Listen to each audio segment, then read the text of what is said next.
எல்லோருக்கும் வணக்கம் நண்பர்களே. ஆஹா, இன்னைக்கும் நம்மளுடைய gift Nifty signal 100 point positive signal தான் கொடுத்துருக்கு. நேற்று கிஃப்ட் நிஃப்டி சிக்னல் ஒரு 100 பாயிண்ட் பாசிட்டிவ் சிக்னல் கொடுத்தது. அதை வச்சுக்கிட்டு நம்மளுடைய நிஃப்டியும் வந்து இன்ட்ராடேல ஒரு 100 பாயிண்ட் வரைக்கும்லாம் போயிட்டு அதுக்கப்புறம் தான் தலை குப்புற கீழே விழுந்தது. ஸோ இன்றைக்கும் கிஃப்ட் நிஃப்டி வந்து ஒரு பாசிட்டிவ் மொமெண்டம் வந்துட்டு அதுக்கப்புறம் வாலட்டிலிட்டி வர மாதிரி தான் இருக்குது. இரண்டு பெரிய தலைவர்கள் சந்திச்சுக்கிறதுனால குளோபல் மார்க்கெட்ஸ் எல்லாமே ஒரு நம்பிக்கையோடு இருக்காங்க. ஆனால் இவங்க ரெண்டு பேரும் எப்பேற்பட்ட ஆளுங்க அப்படின்றது பொறுத்து இருந்தால் பார்க்கணும். அதாவது அவங்க சந்திப்பு இருக்கும் பொழுது ஒரு மாதிரி பேசிக்கிட்டு நல்லபடியாக இருந்தால் பரவாயில்ல. அதே மாதிரி சந்திப்பு முடிஞ்சு வெளியே போனதுக்கப்புறம் அடுத்து வரக்கூடிய அறிக்கைகள் அப்படின்றத ரொம்ப முக்கியம்.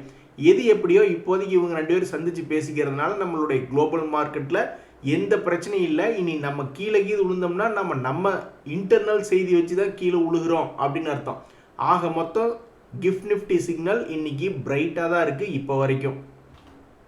இதில் நேற்று என்ன நடந்தது அப்படின்னு மார்க்கெட்டில் பார்த்தீங்கன்னு வச்சிங்களேன் நண்பர்களே, நிஃப்டியில் ஒன்றும் பெருசாக சம்பாதிக்கவே முடியல. எந்த பக்கம் போயிருந்தாலும் ஸ்டாப் லாஸ் என்பது அடிச்சிருந்திருக்கும். ஒரு உதாரணத்துக்கு நேற்று இதுதான் நம்மளுடைய மார்க்கெட் அப்படின்றது இருக்குது. இதில் மார்க்கெட் ஓப்பன் ஆகி கீழே விழுந்தோடனே சரி பெருசாக கீழே விழுந்துருச்சுன்னு மேல் இடத்துல மார்க் பண்ணி வச்சுருப்பாங்க. அப்புறம் பெருசாக கீழேருந்து மேல் நோக்கி ஏறினோடனே சரி கீழே மார்க் பண்ணி வச்சுருப்பாங்க. இனி அடுத்தது எப்போ மேலே வந்தாலும் விற்கணும், அடுத்தது எப்போ கீழே வந்தாலும் வாங்கணும்னு சில சைட்வேஸ் ட்ரேடர்ஸ் பிளான் பண்ணி வச்சுருப்பாங்க.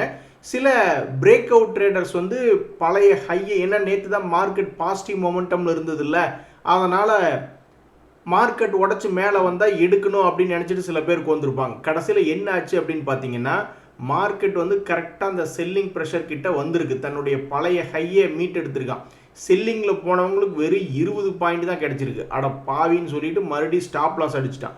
சரி பிரேக் அவுட் ஆயிடுச்சுன்னு நினச்சி உள்ளே என்ட்ரானவங்களுக்கு அதையும் திரும்பி வந்து ஸ்டாப் லாஸ் அடித்து நேற்று யாருக்குமே ஒரு உருப்படி இல்லாத ஒரு மார்க்கெட்டாக செல்லிங் சைடு போனவங்களுக்கும் சரி பிரேக் அவுட் பையிங் போன சேனவங்களுக்கும் சரி மார்க்கெட் எது சம்பாரிச்சு கொடுக்கல, ஸ்டாப் லாஸ் ஹிட் ஆயிருக்கு.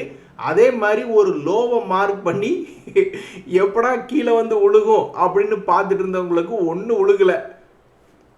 அதனால் கீழே சைட்வேஸில் பை பண்ணலான்னு நினச்சவங்களுக்கு எதுவுமே நடக்காமல் போயிடுச்சு. இப்படி தான் நேற்று மார்க்கெட் இருந்தது.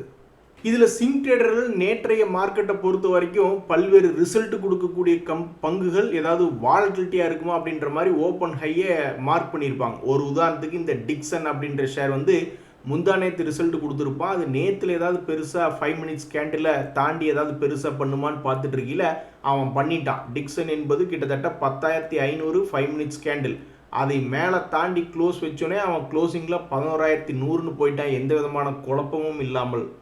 அதே மாதிரி இந்த டோரண்ட் ஃபார்மா 5 மினிட்ஸ் கேண்டில் உடைச்சது வந்து கிட்டத்தட்ட 11 மணி சமயத்தில். அதுக்கப்புறம் ஓரளவுக்கு கீழே விழுந்துட்டு மறுபடியும் ஒரு குழப்பத்தை ஏற்படுத்துகிற மாதிரி மேலே போய் மறுபடியும் கீழே வந்து க்ளோஸ் ஆகிருக்கு. அது எப்படி நீங்கள் ஈஸியாக பணம் சம்பாதிச்சிட முடியும் அப்படின்ற மாதிரி இந்த எம்டார்டெக் அப்படின்ற பங்கு கரெக்டாக 5 மினிட்ஸ் கேண்டில் 2வது கேண்டிலே தாண்டிட்டான். அதுக்கப்புறம் ஏதோ கீழே போய் ஸ்டாப் லாஸ் அடிக்கிற மாதிரி போய் மனசை பதப்பதைக்க வச்சுக்கிட்டு அதுக்கப்புறம் மறுபடியும் யூ டர்ன் எடுத்தவன் மேல் நோக்கி போயிட்டான்.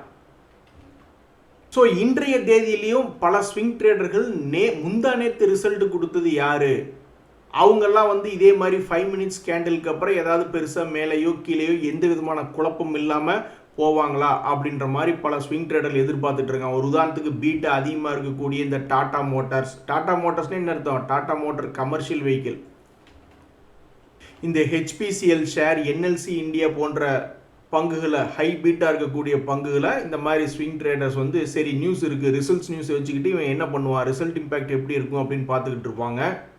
மற்ற தகவல்கள் ப்ரீ மார்க்கெட்டுக்கு முன்னாடி பார்த்தீங்கன்னா அவன் இன்னும் திருந்தலமாமா அப்படின்ற மாதிரி எஃப்ஐஎஸ் நேற்று 4,703 கோடிக்கு விற்று தான் வச்சுருக்காங்க.